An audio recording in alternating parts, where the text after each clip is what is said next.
Hindi siya magkasya sa manikin. Yan yung collar, standing collar siya. Ito ay requested na papakita daw kung paano mag-pattern sa teacher's uniform. So, ang gagawin natin ngayon, ganito ako mag-cut. Ipapakita ko sa inyo kung paano ako maggawa sa mga teacher's uniform. So, sa teacher's uniform, bali, tatlo ang design nila per week. Kasi yung Tuesday at saka Thursday, pareho lang ng design at pareho lang din yung cloth. So, ang gagawin natin, mag-pattern tayo para sa tatlong teacher's uniform. So, ito ang karaniwan kong ginagawa. So, first, mag-pattern ako ng isa. So, yung isa, yun na ang gagawin kong pattern sa tatlo. Pero hindi ako nagpa-pattern sa papel. Dito ako sa tela. So, halimbawa sa sukat nito is 36 ang bust. 30 ang waistline, 38 ang hips. So, kunin mo muna ang sukat. So, ang sukat natin dito sa shoulder is 15. So, 1/2 lang ng 15 kasi ito, double ito na cloth.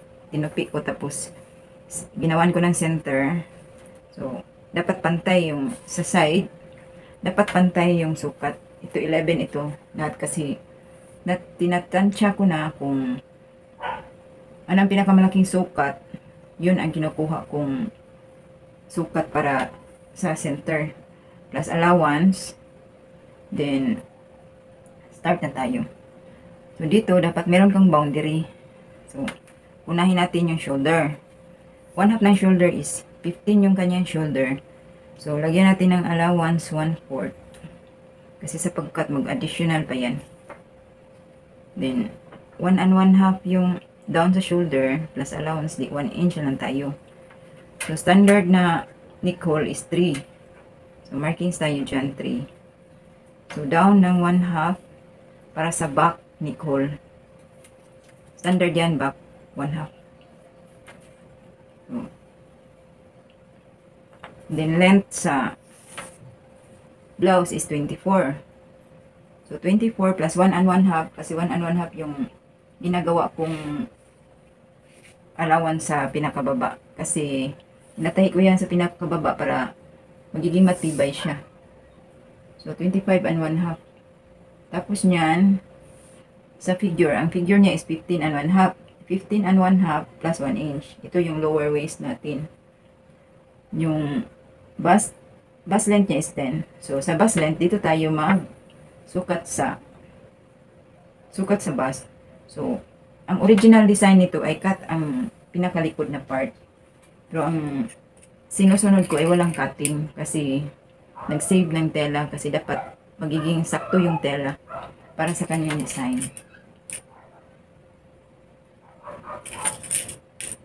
So, pin muna natin siya para stable yung sukat.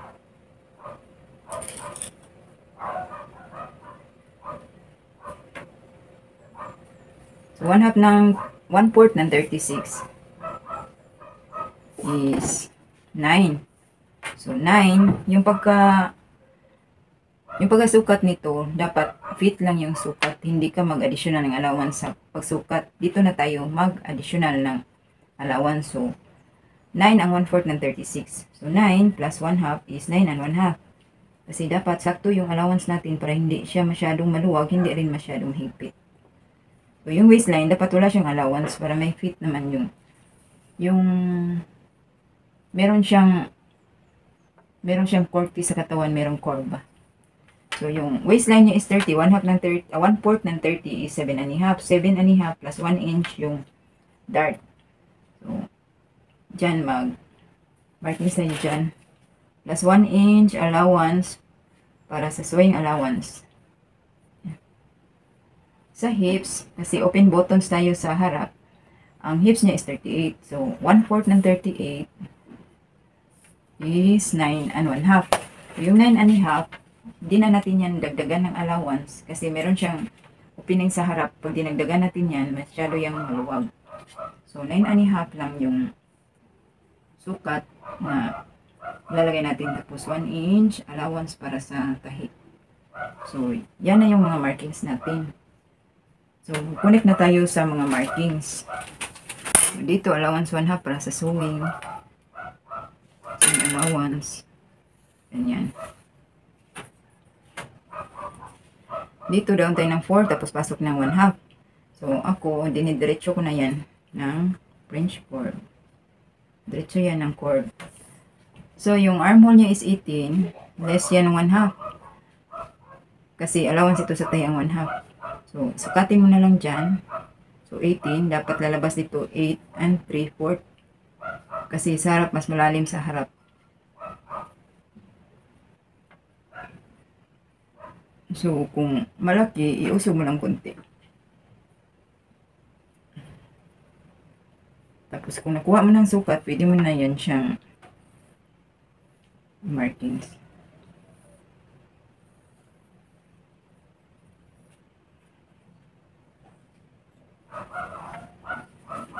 So, yung side, ito yung gagamitin nating roller sa side. Ganyan siya. Tapos, dito sa bandang baba is pag ganyan siya. Tapos, dito is straight lang. Ganito. Kasi nakat ko na ito. Akala ko kasi napindot ko yung video. Tapos, hindi pala. So, binalikan ko na lang yung ginagawa ko. So, pagkatapos niyan, markings.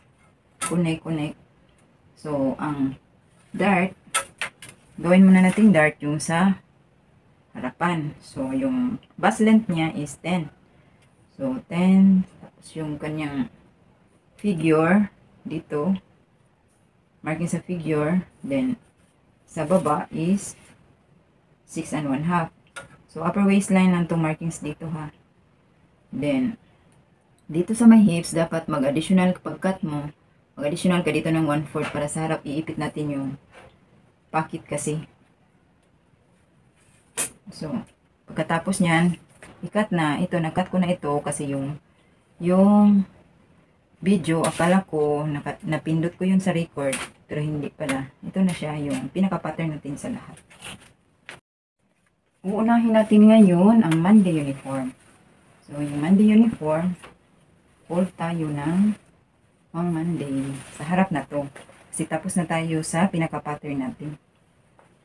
So, magtupi tayo ng para sa front. So, kung 11 yung sa likod natin, so, gawin natin siyang 12 and 1/2. Para hindi tayo mag-shortage sa allowance. Ganyan.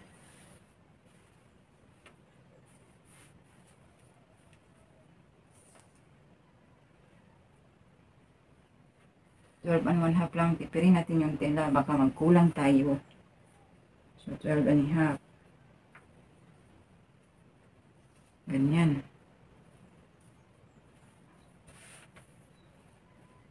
Pagkatapos niyan, ipin.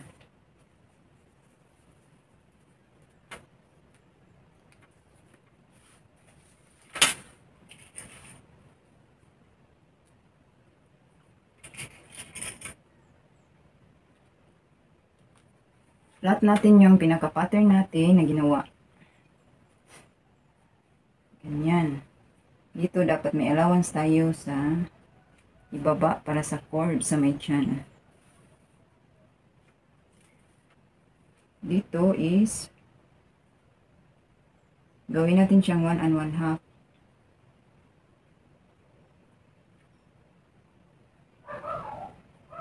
Bakit 1 and 1/2? Kasi itatay pa natin yung pinaka side para sa buttons. 1 and 1/2. Pin. 1 and 1/2. Then pin.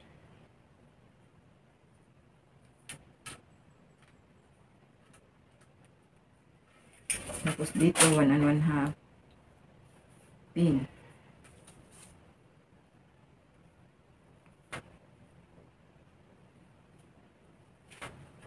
Tapos dito, baba tayo ng 3/4. Ganyan.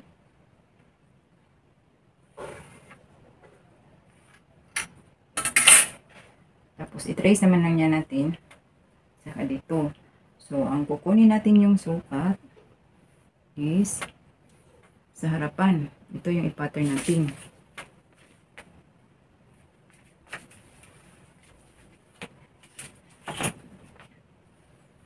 Ito yung Monday uniform. So, yung lalim natin sa harap is 2 3/4. Ito bawas natin dito sa likod is 1/2. So, dagdag na lang tayo. Itaas natin ng 1/2. Then 2 3/4. Dito tayo mag-marking sa 2 3/4.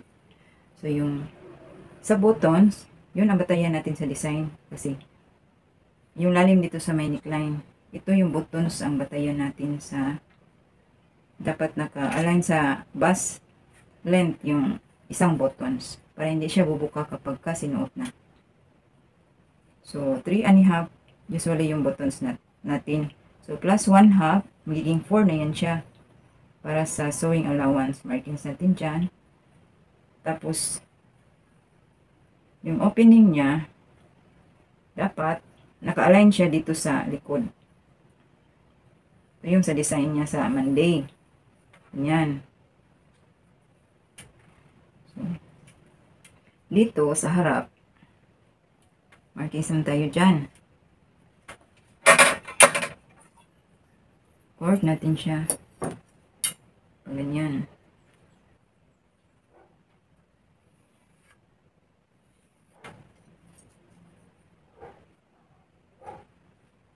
So, yung sa harap, trace muna natin itong sa likod. Ganyan. Bawasan natin yan sa harap. Ganyan. 1/2 inch kasi mas malalim yung front natin.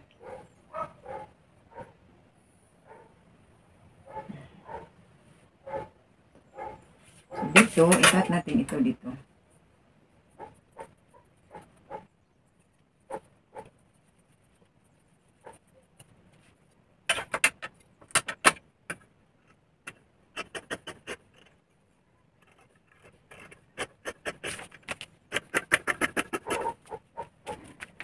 So, dito na natin ikat sa harapan. Ito.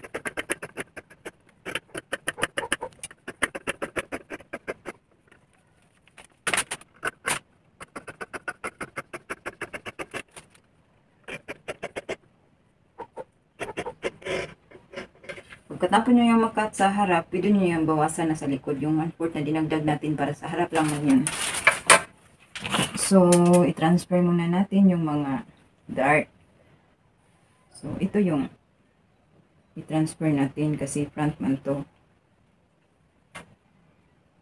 So, sa pag-dart natin, kasi itong ginagawa nating markings dito isa upper waistline lang. So, doon na sa pagtahi, doon mo na i-additional 1 inch, yung pa-straight na 1/2. Tapos, diretso na sa lower part. Pa-slide ka na doon pababa. Unti-unti siya magnipis. Pati rin dito panipis. 1/2. 1/2 din panipis.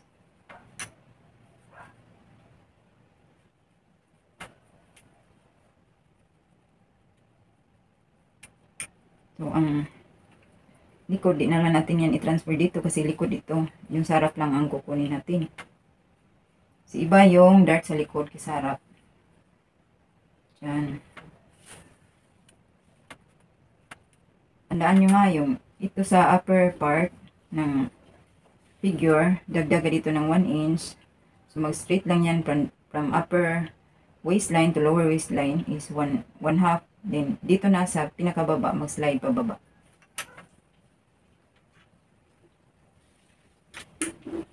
So, tanggalin muna ito nating sa likod kasi meron pa tayong gagawin sa harapan na part.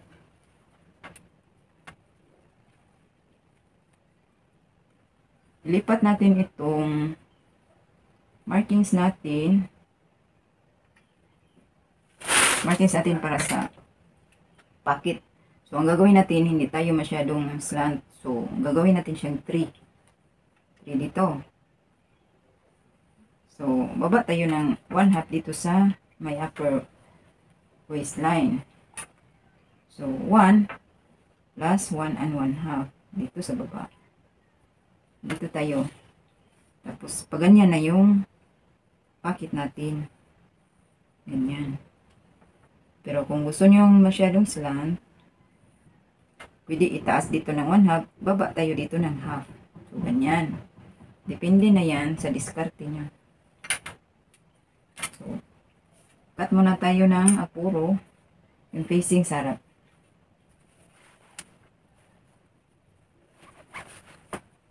Kasi yung sa harap, i-flip natin yun siya paharap yung design. So, maliit lang yung kukunin natin na tela.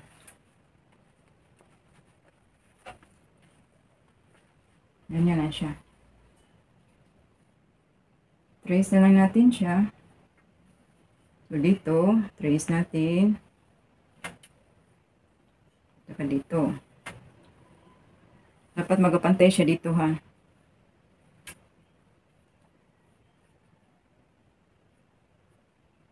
Pwede na rin, idiretso mo muna, saka mo ikat kapag natapos na siyang itahi. So, ganyan. Meron na tayong markings dyan. Plus tayo ng, gawin mo lang ng 2 inches para hindi ka mahirapan sa mga allowance.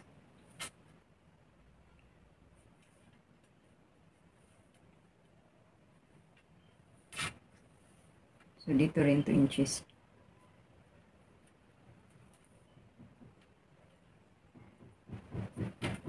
Straight na natin yan sa taas. Ito din, straight.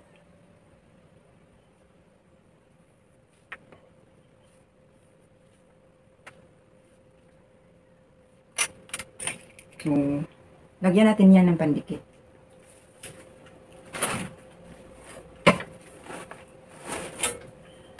Ito, lagyan natin ito para madali yan i-manage sa pagtahi. Dapat din ito ha, naka-align siya para hindi tabingi. So, pag-cut natin ito, lagay natin siya sa ilalim. Kasi para matrace, trace na lang tayo.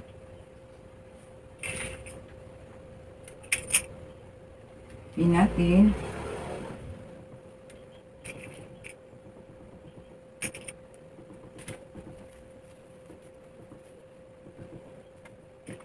Pagkatapos ipin, ikat.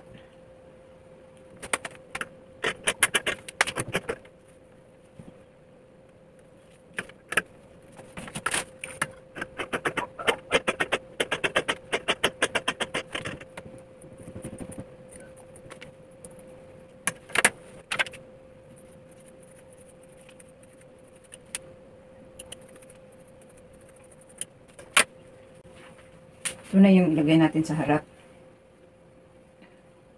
So, ang process niyan, tahi muna natin dito sa side.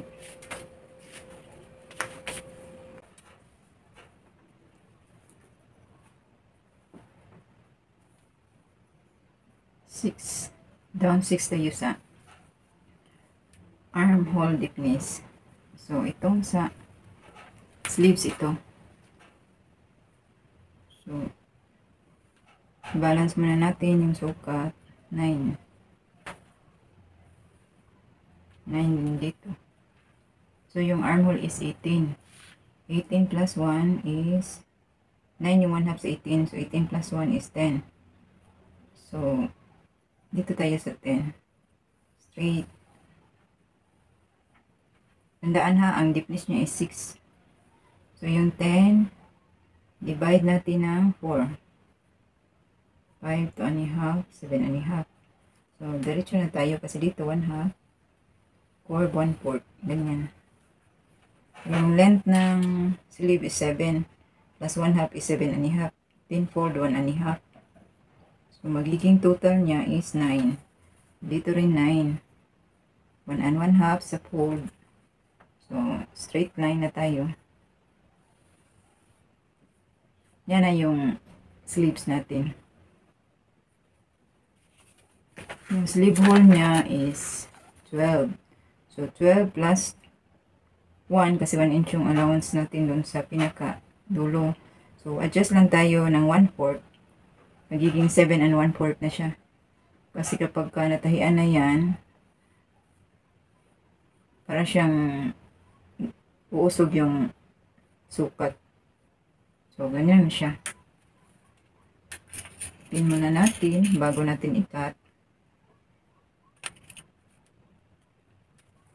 Folded itong cloth ha. So, i-fold natin uli para sa dalawang sleeves sa left and right.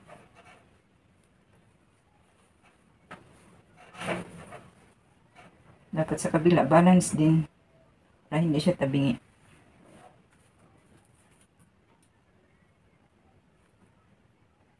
So, meron na tayong dalawang sleeves.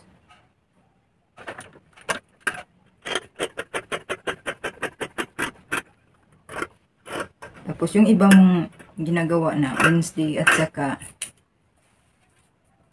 Tuesday at sa Thursday din, i-trace mo na lang dito para isang cut na lang yung tatlo.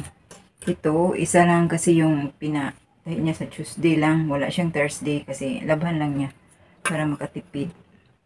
So, yung ano lang, yung Tuesday lang ang pinagawa niya. Kasi pareho naman din sa Thursday.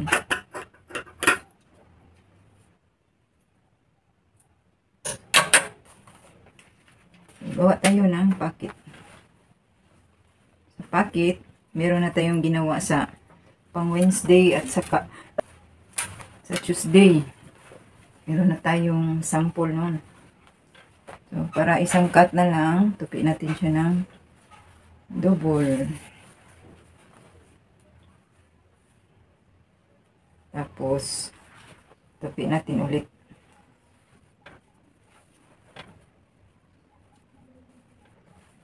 So, dapat naka-align yung cloth ha. Ayan, ito yung ginagawa kong pang center sa fold.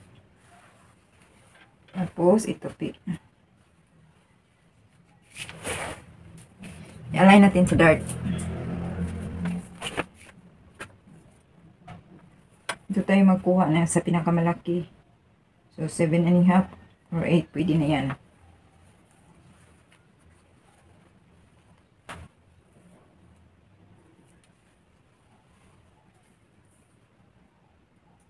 Yan, 8. Tapat natin dito.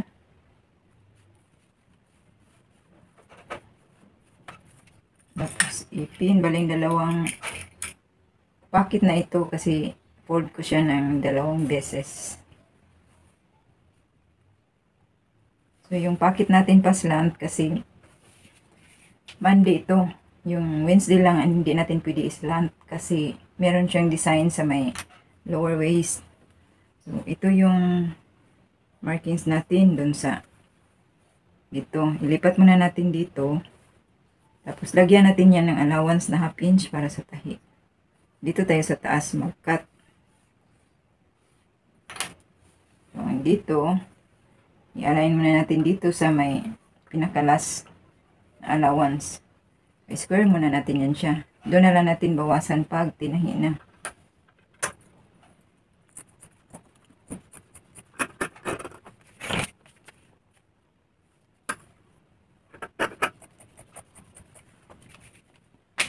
Tapos dito sa baba, para mahiwalay itong left and right, cut natin siya sa pinakadulo.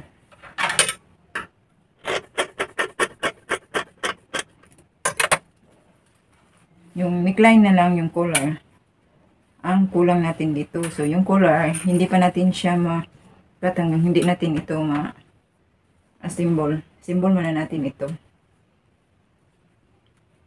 Una, tahiin natin dito mga 1/2 bago natin idikit itong pandikit natin. Yun na ang process sa pagcutting natin sa Monday uniform. So, ito na yung kabuuan. Paano natin siya kinampuni? Sa susunod na video na natin tatalakayin kasi masyado na mahaba yung video. Like, follow, and share para makaabot sa malayo yung video natin at marami pa tayong matutulungan lalo na sa mga beginners. Kung sa YouTube ka nanonood, subscribe para ma-update kita kung may bagong video upload na naman ako. Hanggang sa susunod, another day, another learnings. God bless. Paalam.